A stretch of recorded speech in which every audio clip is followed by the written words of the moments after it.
It's a Wednesday, it's another guitar lesson. Today I'm covering the half whole step diminished scale, a scale which bugged me for ages. So stay tuned for my ways to get a handle on this tricky scale. Today's Wednesday lesson is about the half whole step diminished scale, a notoriously difficult scale for guitar players to get under their fingers. Personally, it's a scale I've toyed with for some time, and it's taken me a long time to get comfortable with it to the point where I can use it in improvisation and at gigs. Now, why is it so tricky? Here's 4 reasons I think it's tricky.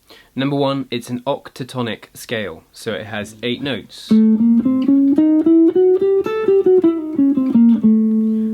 It's not that useful, but some of you might find it interesting, but a 7-note scale is called a heptatonic scale. Obviously, for most of us, the trusty pentatonic, 5 notes is what we get used to. So this scale has got 8 notes, 3 more than your pentatonic, 1 more than your typical major scale. Second reason I think it's a little bit tricky, its intervals are odd. Just listen to it.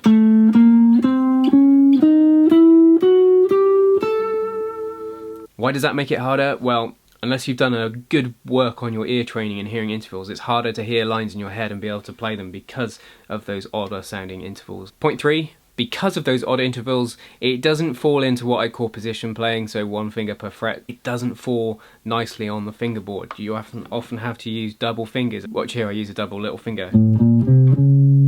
Because it doesn't sit so well on the neck, it means it just takes that bit longer to get it under your fingers and feel comfortable finding it like that. My 4th reason is because it's odd sounding, it can be difficult to use convincingly, which means it can just sound plain weird. It only really works if you use it in a tension resolution way whereby you use that scale to resolve to something nicer sounding in the next chord change. So my aim today is to help you with this scale. I'm going to approach it in the following way. Firstly, we're going to take a look at the intervals within the scale and then look at ways to finger it and positions for playing it on the fretboard.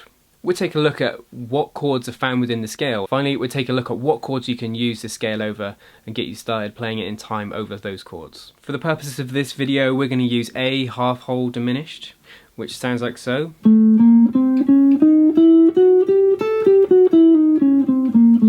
So let's start with the intervals. So your first thing you want to get down with the scale is what intervals are within the scale.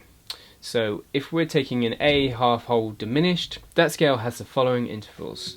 So root, which is A, B flat, which is the flat 9, C, which is your minor third, flat 3, C sharp, which is a major third, E flat, which is a flat 5, E, which is a perfect 5th, F sharp, which is a major 6th, G, which is a flat 7, and back to the root, so an octave A.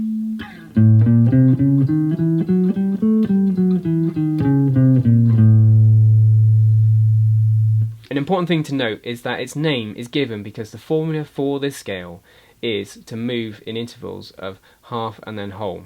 So A to B flat is a half step or a semitone, and then B flat to C is a whole step or a tone if you want to call it that. Every interval goes half step, then whole step, half step, then whole step, and so on until you reach an octave again. Now, diminished scales are sometimes referred to as symmetrical scales.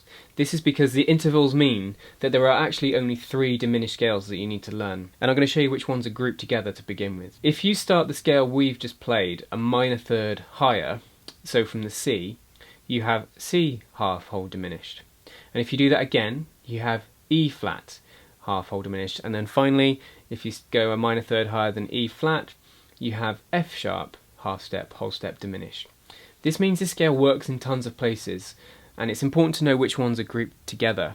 So you can treat basically A half whole diminished as the same as C and E flat and F sharp. So essentially you've got 4 scales with 1 position. Now obviously what notes you resolve to might change when you're in A half whole step or C half whole step, but essentially you are playing the same notes. So just have a listen. Here's A half whole diminished again.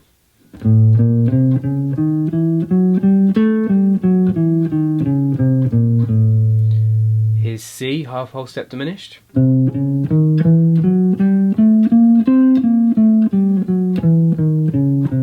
Here's E flat.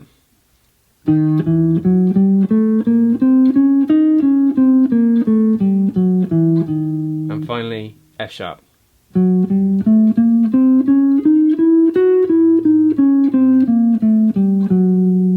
So I'm playing the same notes but just starting in a different point within the sequence. So the key thing to remember there is that half, whole step, diminished scales move up in minor thirds. So if you're on A, you can start the same scale on C and it will give you C, half, whole step, diminished, move up a minor third again to E flat, there you have E flat, half, whole step, diminished, and finally if you move up a minor third to F sharp or G flat, you again have the same scale. So this A, half, whole step, diminished is actually 4 scales.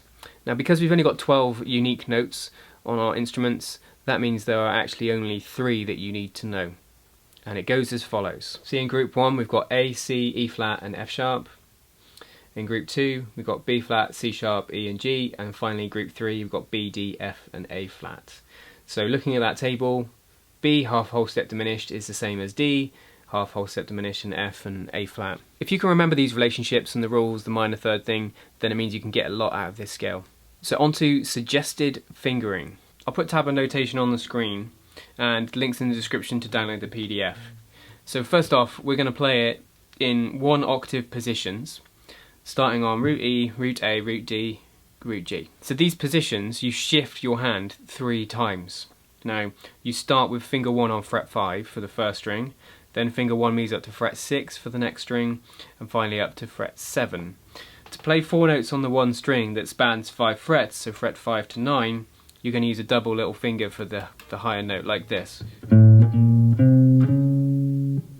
So it sounds like this is position 1, starting on root E, A, half, whole step, diminished.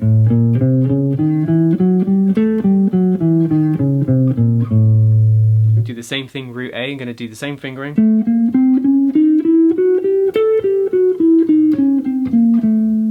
Root D.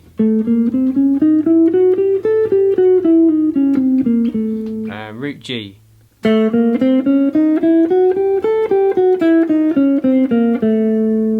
Another little thing you can do in the vein of Mick Goodrick is play the scale on one string so you can more easily see the intervals of the scale. So say on the G string.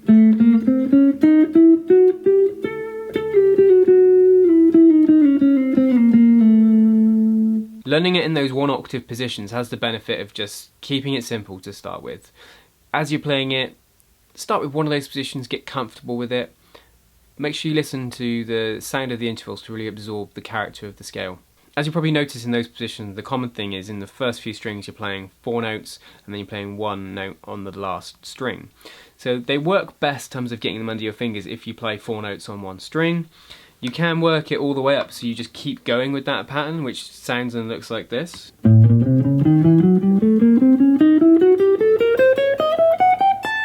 Double little finger again at the end. My approach to fingering scales is you try and, wherever possible, go with position playing so that each finger has a fret. So if I was at fret 5, finger 1 does fret 5, finger 2 does fret 6, and so on. And then if there's notes outside of that realm, I shift up the little finger or the first finger back down, but I try to drop back in position.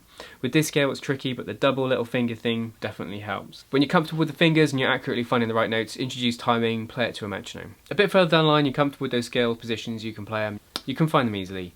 Next thing is, what chords can you find within the scale and what arpeggios can we do? So if you remember earlier, I said that this scale is actually the same as C diminished, C half, whole step, diminished, E flat and F sharp. You also get 4 diminished chords within this scale. So you get A diminished 7th,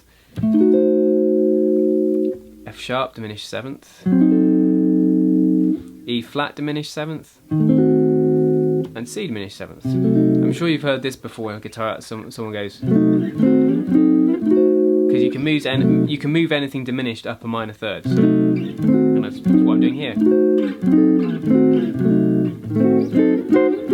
Oh, sorry.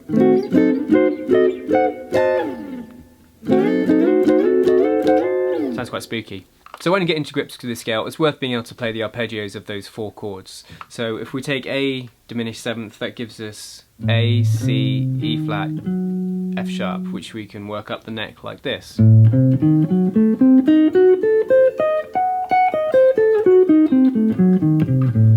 Maybe as triplets. Maybe in sequences. That sort of thing.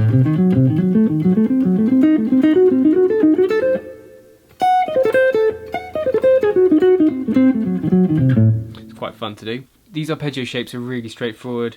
Start on an A, move a minor third up, move up a fret, minor third again, move up a fret, minor third again, carries on. You just have to watch out at the point when you change between the G and the B string.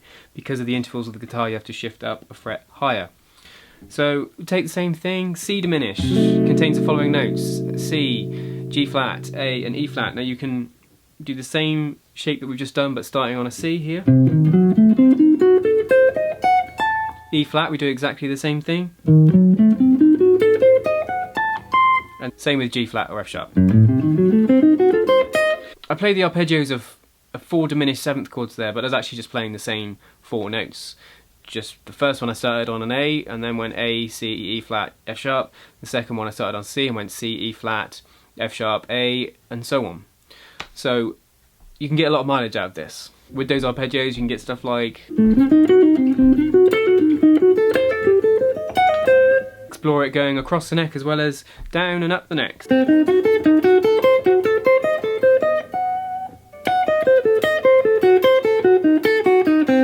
So those ideas should help you get it under your fingers, you get used to the positions, you get used to how to finger it, how to find it, and what arpeggios you can find.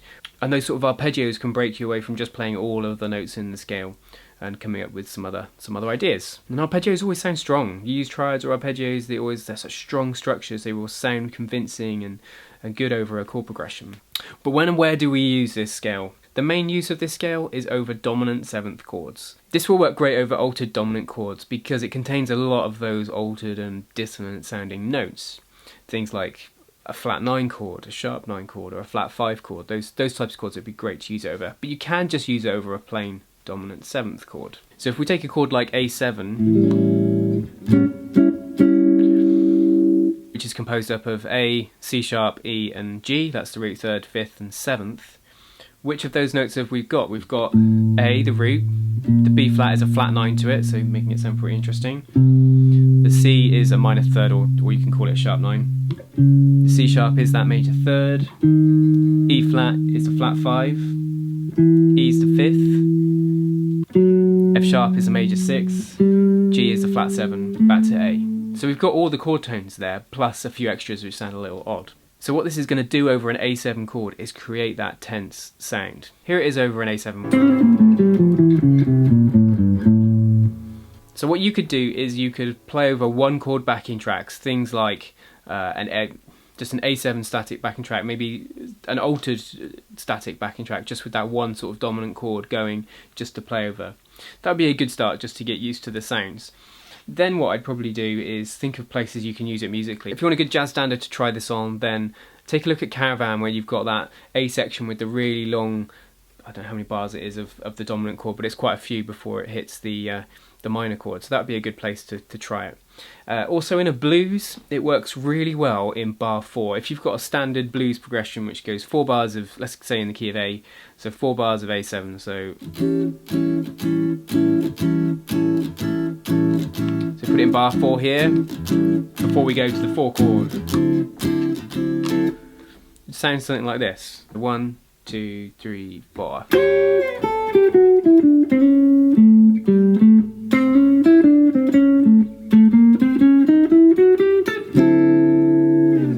Something like that. I mean, I did just go up the scale there, so you could come up with a nicer line, something more musical, but just so you could hear it, what it does is it just pushes you that little way to that D chord, the 4 chord, and it just creates that sort of uncomfortable moment which is resolved. You know, I went to the chord, but I could have gone, say something like this. 1, 2, 3, 4.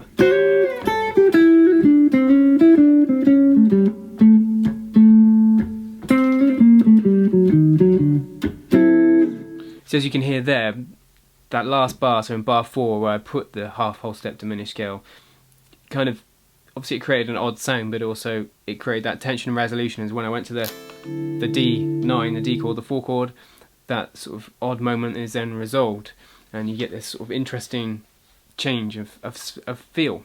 So try on a major blues, stick it on just before you go to the 4 chord. That would have to be on a blues where, you know, you've got 4 bars of just the same chord at the start. There are other places you can put it within the structure, but I'm just giving you some simple places you could place this to start with. Let's recap where we got to so far. We've covered the intervals of the scale, we've covered where to play it on the neck, we've covered some of the arpeggios you can find within it, and then very basically sort of start to talk about where we can use this scale. In part 2 I'm going to show you some ideas that I found really useful in my improvisation, some sort of tricks with the scale. So be sure to make it back for part 2. If you've got any thoughts on this scale, then please join the debate below with fellow guitar players about how you find learning this scale or what you think about it. Well, that brings today's video lesson to a close. If you've gained value from it, then please consider hitting the like button, and if you're new here, please consider subscribing. I do videos like this, lessons, backing tracks, gear demos. I'm sure you'd like it if you've enjoyed today's content. See you again soon.